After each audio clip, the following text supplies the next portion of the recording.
jeunesse intercommunautaire de Massissi qui demande l'annulation du permis d'exploitation minière de la société SMB, et elle dénonce également la représentativité qui est quasi inexistante des communautés dans l'exploitation minière au sein de cette société minière.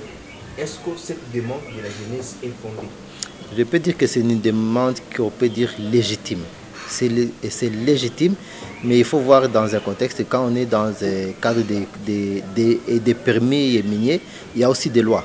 Selon la légalité, le monsieur, le propriétaire a tous les titres qu'il convient, mais nous maintenant en tant que responsables, que leaders, on doit se demander est-ce que vraiment ces titres, ces contrats-là, est-il bénéfique réellement à la population, à la communauté, au territoire?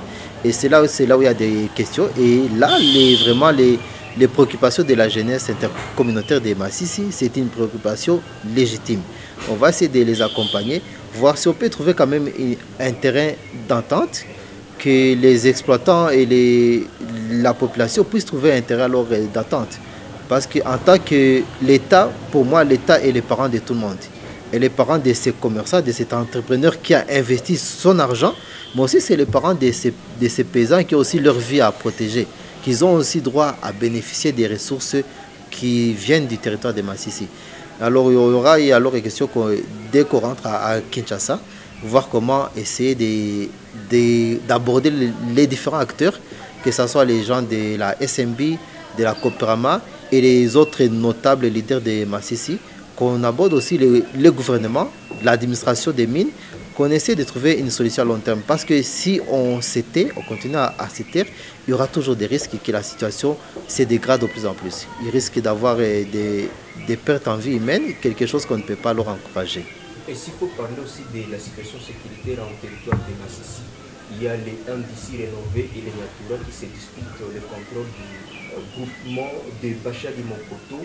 Il y a absence de forces de l'ordre, les FARDC et la police.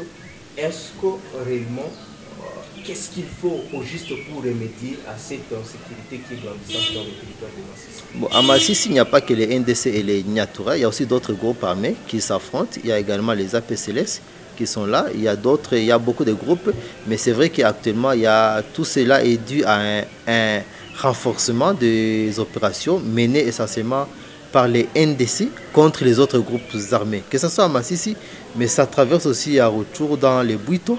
Et là, notre inquiétude, c'est le positionnement de nos forces armées, FARDC et police dans ces conflits.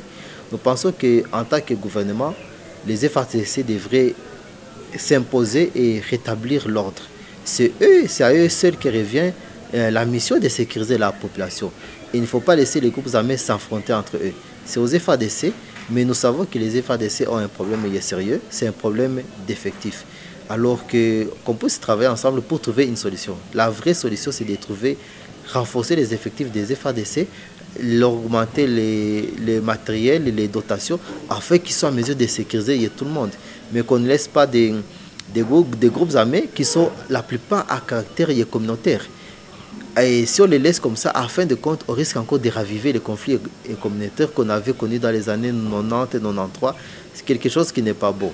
Et si on alors d'éviter cela, il y a un programme qui devrait être, je pense, initié et encouragé par le président Tshisekedi qui concerne la réconciliation nationale.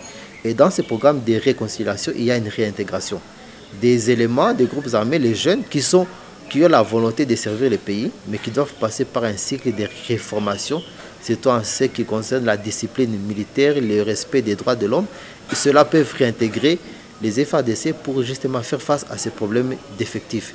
Et il y en a d'autres qui devraient être démobilisés, mais que cette démobilisation soit accompagnée effectivement avec des moyens, afin que celui qui quitte les groupes armés puisse avoir les moyens réellement de vivre dans la vie civile. Et les restes qui restera, ceux qui ne veulent pas être la réintégration, la démobilisation, là il n'y a pas d'autre choix. Ce sont les FARDC qui devront faire les opérations pour pacifier et imposer la paix. Ne pensez-vous pas que la population aussi du territoire de Massissi a une part de responsabilité dans la sécurisation de ce territoire? Ils ont une part de responsabilité, et tout le monde. Parce que ce sont les gens qui sont dans les groupes armés, ce sont les enfants du coin. Ce ne sont pas, là, nous parlons des groupes armés locaux. Ce ne sont pas des groupes armés étrangers comme les FDLR, les ADF et les NALU. Non, ce sont les Nyatura, ce sont les Maïma, ce sont les Rayamu Tomboki, ce sont les Ndouma, les APCLS. Tout ça, ce sont des groupes armés locaux. Ce sont des enfants du coin. Ils ont aussi leur part à jouer. Mais il faut savoir pourquoi est-ce qu'ils sont allés dans ces groupes armés. La plupart, c'est suite au chômage. D'abord, il y a un problème de chômage, il y a un problème de terre, des conflits fonciers. Des jeunes qui n'ont plus de champs ou cultiver. Ce sont des proies faciles pour les différents animateurs des groupes armés. Ils ont aussi une part de responsabilité, mais aussi le gouvernement, pour moi, a une part de responsabilité. Lorsque vous voyez un espace comme Yemassissi avec tous ces conflits de terre, et on continue toujours à donner des titres de concession à des individus qui ne sont pas en mesure d'encadrer la population, c'est aussi essayer d'attiser encore les problèmes de conflit qui conduit toujours au phénomène des groupes armés.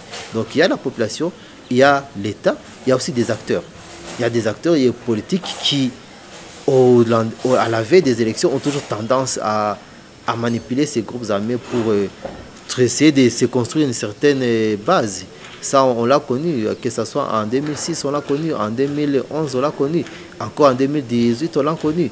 Tous ces gens-là, ils sont acteurs, et des fois même nous tous, nous sommes acteurs et victimes en même temps. Alors il faut qu'on puisse se mettre ensemble et trouver une solution dans ces problèmes des groupes armés. Vous êtes un député national jeune encore du territoire de Massissi. Est-ce que vous avez un message particulier à la jeunesse du territoire de Massissi? Le message que j'ai pour le territoire de Massissi, pour la jeunesse en général, d'abord il faut savoir que je suis, c'est vrai, le député jeune de Massissi, mais je suis aussi le meilleur élu de tous les jeunes de toute la République. Donc je dois aussi parler pour la jeunesse en général. Et le grand problème qui frappe la jeunesse en général, c'est un problème de chômage. Et ces problèmes de chômage, ce n'est pas le gouvernement qui va mettre fin à ce chômage, parce que le nombre de chômeurs est tellement grand à la capacité de création d'emplois que le gouvernement a. Donc nous devons aussi essayer d'encourager le secteur privé, notamment l'entrepreneuriat des jeunes. Et sous cet angle-là, nous comptons vraiment à mener des actions afin d'encourager l'entrepreneuriat des jeunes et l'entrepreneuriat des jeunes dans les milieux ruraux. Là, nous aurons à venir exposer nos projets lors des vacances parlementaires. Nous aurons à nous rencontrer avec différents jeunes de toutes les structures, de toutes les tendances, pas seulement de la circonscription de Massissi, mais toutes les jeunes, que je sois ici à Goma, on aura à se rencontrer avec des jeunes. Si je dois aller à Massissi, si je dois aller à Rutshuru, si je dois aller à Beni, à Butembo et ailleurs, nous aurons à nous rencontrer avec les jeunes et voir ensemble qu'est-ce qu'on peut faire. Mais pour moi, je pense que la solution au problème du chômage, c'est d'encourager les jeunes à entreprendre eux-mêmes, à créer de l'emploi pour eux-mêmes, pour leurs amis, leurs frères et leurs anciens et camarades.